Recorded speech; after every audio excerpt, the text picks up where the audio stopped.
This must be karma, synergy, whatever you want to call it. But the Florida helmet was already sitting there. And then I was about to take it off. Then I went, I guess Oh I'll just yeah, you leave it can't take there. it off just quite yet. I mean, we can't.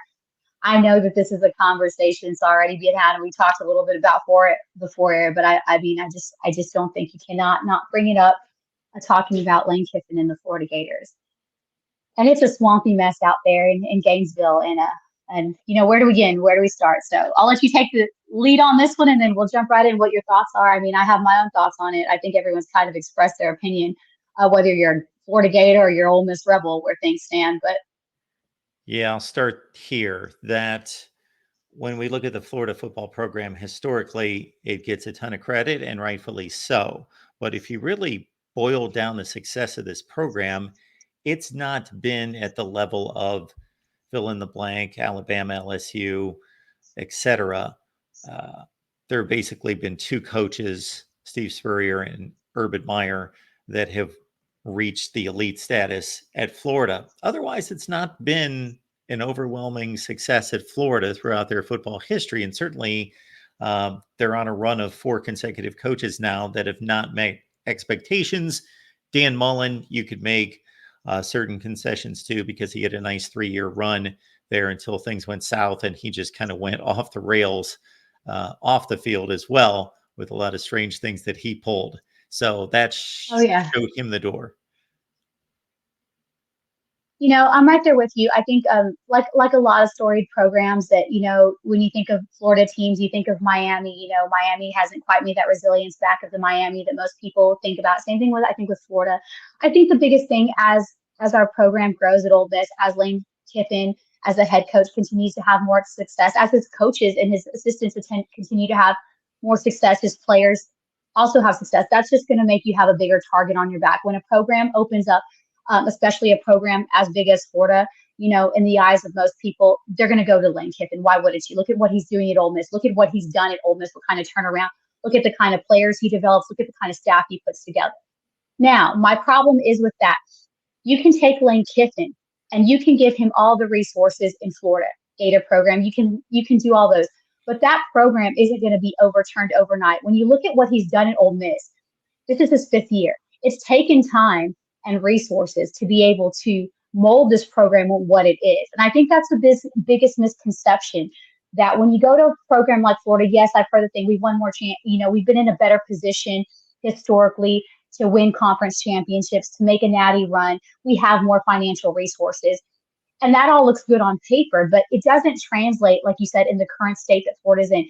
Think about it. I mean, they're still paying off Mullins. They're going to still potentially have to pay off another coach, have a buyout financially. So, and I think too, I obviously can't speak for Lane Kiffin, but just being in the around and hearing what goes on and those kind of things, you can't help but think that Ole Miss is the better job, not just because of a bias here that I'm trying to say, but Ole Miss right now allows Lane to be a head football coach, allows his staff to be involved, but is not overbearing. Where I feel like that's a lot of, I've talked with a lot of assistants and a lot of coaches at other SEC programs, at other power programs, that right now there's a lot of, believe it or not, there's a lot of tug and pull, somewhat of a tug of war between, coaching staffs and boosters and collectives right now. Because, at a program like Florida, let's not be real, like a program like Texas A&M was a perfect example.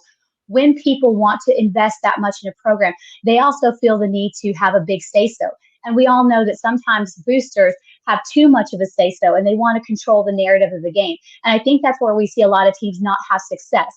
Whereas I feel like that's not an appealing thing about Florida. We know that the boosters are going to want to be very involved. They're going to want to they have no problem writing the checks and putting the resources, but they also want to have a more control in the program. And I don't think that that's a big upside for Lane Kiffin to leave. Right now at Ole Miss, he's running his ball club. He's in control of what his program is doing and of his players. He's working well with the NIL and the collective, how that's working. And and to be quite honest, he's bearing roots here. I mean, he just hired his brother back on his staff. He's got his children there. And I think this is just a more mature Lane Kiffin than we saw a lot of years ago. So, the Florida job looks good on paper because it provides a lot of resources, historically and all these kind of things.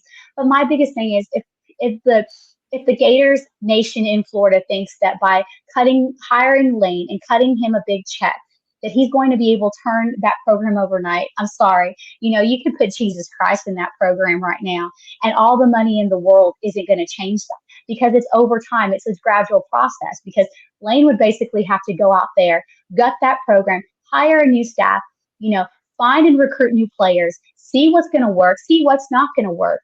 And that's a big task. We're already almost at the end of September. So it's just realistically at imaginative. I mean, the Florida job looks great on paper. I know that if I'm Jimmy Sexton right now, I'm playing, a little bit of devil's advocate here, trying to up the ante over here with a deal saying, hey, we might be interested in that job. But honestly, I think that Lane's come a long way in so many aspects, and he's built roots here. And I don't think he wants to let go of what he's built in Ole Miss, especially in the midseason. I think that just with the Florida job, it's going to be so demanding, but it comes a lot of stipulations that I think as a head ball coach, you really don't want to partake in because it allows you to have to give up a lot of control of your program. And we've seen it historically. Like I said, Texas A&M, when they hired Jimbo Fisher, all that immense amount of money, that recruiting class, that roster was just a perfect example. What money couldn't buy. Dallas Cowboys, another perfect example of, all the money invested in those teams. They have such potential, but the operations, the coaching staff is not able to, I believe, control their program to be able to reach its successes. And I would say that Florida's a similar way. I just don't think that there's enough control as far as enough enticement, enough control where you want your program to be without certain aspects being involved that don't let you win, that stop you, impede you from winning championships and things that Florida wants. I just think that the vision that Lane is going to and building here at Ole Miss is very different than what Florida is demanding on such a short time, even for any amount of dollar. Yeah, just to finish my take, yeah, historically, I think if you ask the average college football fan, they would put Florida at a higher coaching level than Ole Miss, but I think that that's outdated thinking. I don't see it in the current programs. Now, I don't know what the resource difference is, but if you look at the television contract, obviously both being in the SEC, they get the same cut from Disney and ESPN, ABC from the television package, just like everybody else does in the SEC, which is going to go up considerably here in the next year because the new contract kicks in. And then on top of that, I look at Lane Kiffin's situation with Ole Miss, and if they achieve their goals, get into the college football playoff, make a decent run, I think that's going to kind of show him that he's able to accomplish everything at Ole Miss that he could accomplish at Florida. But like you say, with a 5-year head start at Ole Miss, and you get attached to people, you get attached to a way of life, you get attached, and your family does as well. And then you also get attached to the players that you recruited and signed. You get attached to just, okay, we built something here and I love what we built. I want to see it all the way through rather than starting over again. And I think he's gotten to a place in his career where he's had to start over before. He's moved on because he was a young guy. He was aggressive in his career pursuits, but it was also a combination of him moving on, but also, like any other coach, being shown the door. And I just don't see where Florida at this point is a better job than Ole Miss. And just the logistics of the season, if they go deep into the playoffs, Florida's going to miss a national signing day with their new coach. If they're waiting for somebody that's in the playoffs, they're going to miss a ton of time in starting to get ramped up for 2025. Exactly, and especially on the recruiting trail. I mean, you're going to have to rebuild your whole team. Like you said, it's not the easiest move. You can have all, and I think, like I said, again, that's a misconception. You can have a lot of financial resources to grow collectives at Florida, to go out there and get the money to recruit the players, vice versa. But like you said, it takes time and money and so many things, and you have to convince these guys. I think that there's also a misconception. Okay, if we get Lane as a head coach, who is he going to bring with us? Is that, is he going to, he obviously, because we know when coaches transition, they have their staff that they bring with them. They have the coaches that they work with, analysts that they work with, and they also have players, like you said, because they built those relationships. But I honestly think that that's a big misconception Florida has by throwing resources, by upping the ante. of what Ole Miss can offer right now as far as financials and things like that. I think that that's what they're seeing foremost. But again, that takes time. That takes so much more than just a couple of months. Because, like you said, you don't want to be in transition. I know working with recruits, a lot of the times when they see that a coach, not even just a head coach, when an OC or a DC changes, or their recruiter coach that has built a relationship is on the fence of leaving, or they move somewhere else. A lot of those kids don't like being left in limbo, and that's the last thing Florida wants to do, is being stuck, similar to what happened with Texas A&M when they had that mass exodus of kids in the transfer portal, a mass exodus of recruits, losing top-notch recruits, because then they're really going to have to start from the bottom up. And like you said, it's already the end of September. You don't want to go into a new signing period, especially with it being in December, especially with these young guys don't like that. They don't like that what if. They want to know who they're going to play for, what they're going to do. And it takes time, because a lot of these kids, they value the relationships. It's not necessarily about the NIL money. It plays a factor, but believe it or not, a lot of these kids, they want strong relationships. They want to know who they're playing for, what the mission is, how are they going to be used on that. And then when you hire a new coaching staff, when you're having to transition, it's a really difficult thing when you're looking at it from a recruiting point. So, it sounds good in the utopia. It sounds good in the idea of hiring Lane Kiffin, but you can't take a coach or a kid or a program that has one success and expect that to happen in a completely different program. No matter how, like I said, no matter how good or elite the coaches is, it takes a lot of time and transition that the Florida Gators just haven't given themselves, enough. Like I said, had this happened preseason, had this, been a talk about last season, a conversation, that's a little bit more time to prepare. But like you said, I just don't see Lane Kiffin walking out on what he has and what he's built here, go take a job at Florida right now, which is a major rebuild. If Lane Kiffin is still the head coach at Ole Miss on December 31st, he gets a contract bonus that kicks in that will put him right around $9 million per year. The bonuses, I saw 150,000. I saw 250,000. I think the 250 was last year. The 150s this year. Regardless, it totals out to 9 million, and that puts him in the top 5 to 8, somewhere in that range in college football. I've lost track of the top head coaches past Kirby, making 13. And then, Yeah, exactly. all the likely guys are up there: Brian Kelly, Ryan Day, Lincoln Riley. But Lane Kiffin is not far behind. So it's not like they're paying him $3 or $4 million a year and he's at Vanderbilt. This would not be as Exactly. sure. They could break the bank and say, here's $12 million a year and 9 million, 12 million. Maybe Ole Miss comes back and says, hey, we'll throw you a little bit more incentives. His contract runs through Yeah. 2029. So that would have to be dealt with as well. I just don't see him leaving myself. I don't know the guy like you. I don't know him. I don't know what drives him. I know what drives all these coaches is success, and they want to achieve. And there is a certain lure of, I want to go somewhere that's got a big tradition and I want to fix it and bring them back. But I do think that he's doing that already at Ole Miss. He's already brought the program back most of the way, and he wants to finish the mission. That's what I'm guessing. Exactly. And I think, like I said, he has control of his program. And I don't mean control in a bad way, but as like I said, as a head coach, you want to be able to win games. You want to be able to have, things align. And I think that right now, the way the relationship and support between the university, the collective, and the boosters, they support Lane in what he does. They support his coaching. It's not like, Friday night or that Saturday night when you're at games and you hear those parents, trying to coach ball. And we all know that half of them have never played a down of football. But, I think that the boosters see what they're doing, what a great job he's doing and what his staff is doing. And they allow him to do that. And I feel like a place like Florida, places like Texas A&M, I mean, going back to when the Texas job was open. And I think that's a big reason why Nick Saban didn't take that job, because I feel like there has to be a certain coach to coach at Texas. Obviously, we all know that Nick Saban was more than capable, but also Nick Saban likes control of his team. You want him to win football games. You want him to do stuff at Alabama. He wants to be in the driving seat. He doesn't want you to tell him how to do his job when you're not on his staff, when you're not one of his players. I think that's the same thing with Lane Kiffin and those things. He's got a good thing going on here. Like you said, when you break about the financials, when you break about the roots, there's just nothing really enticing about Florida. Again, this is something that, they want done overnight, and realistically, that's just not something that's going to happen. And I mean, we saw, historically, we talked about Florida being a job. Everyone knew when Will Muschamp was assistant to Mac at Texas, he was the coach in waiting. I mean, why do you not stay there and wait for the Texas job? And look what happened when he decided, oh, wow, Florida Gators, let's go, head coach. It seemed really good.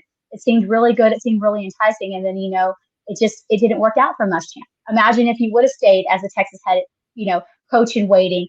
Where would have Texas been? Would have it taken them so long to be back? So that's just another historical situation where it looked really enticing. It looked really great from afar. It looked really good on paper, but again, it doesn't pan out because the success that you want to achieve, like what Ole Miss has done, it's taken at least 5 years. I mean, when Lane inherited this program, we all know it wasn't the easiest program to inherit, coming off, violations, coming off resource and all that. So it takes time to build a program, and not everybody can be Alabama and those other programs that you want to be overnight. It takes, and I think that's the biggest thing at Florida. They want to a quick fix, a band-aid that is not going to help them get to the ultimate goal of winning championships and getting back to that level that they once knew of glory. Yeah, something that you hit on to a certain extent in looking at the Texas situation in the past and looking at Florida is if I'm Lane Kiffin, sure, I know that you're in the SEC just like I'm in the SEC right now. So you're where I want to be in terms of a conference and where it's at in college football and the money works and all that. Who knows what he thinks about the part of the country, those sorts of things that he knows. But I would want to know and would work a lot of back channels to figure out what's going on in Florida. Like, can I trust this administration? Can I trust the people I'm working with? Sure, I'm going to get money thrown at situations, but are things going to be handled the right way?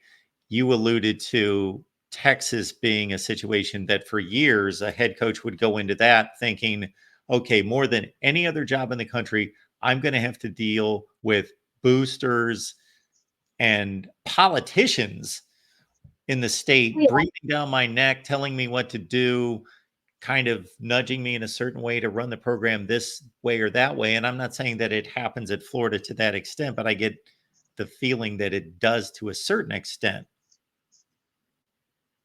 Oh yeah, right there with you. And I think that's the biggest thing, that you want your boosters to be involved. You want there to be this collaborative effort, especially from where you're getting resources. Because like I said, again, at the end of the day, it's a business. Um, boosters back then were run a little different, and now it's a little bit more open playing field. And boosters and donors and all that, they make even a more impact with the way NIL and things are shaping, and so many. But at the end of the day, it's really interesting that how there's a lot of programs where boosters, want to run the show. They want to call the show from behind the scenes, because that prowess, that if I write a check, then I have an entitlement and so forth. You can explain it however you like. But at the end of the day, it's really interesting. These same boosters that want to win championships, they want to achieve these trophies, these accolades. They don't allow their head coaches, they don't allow these coaching staffs to do what they do best. Why invest and hire in a winning coach like Lane Kiffin if you're not going to allow Lane Kiffin to run his ball club? If you're not going to allow there, because any of these boosters, we all know that some of them played football and all that, and they played in college, they have experience. But at the end of the day, different programs, different things, who I don't know where they think that, allowing to give their 2 cents in and not allowing a coach that you invest so much money in and have that much faith in them to run a program. There's always this need to, like I said, to put your 2 cents in. And I think a lot of coaches, have to go with it, and they have to endure it, because again, it's boosters, it's part of the job and the gig.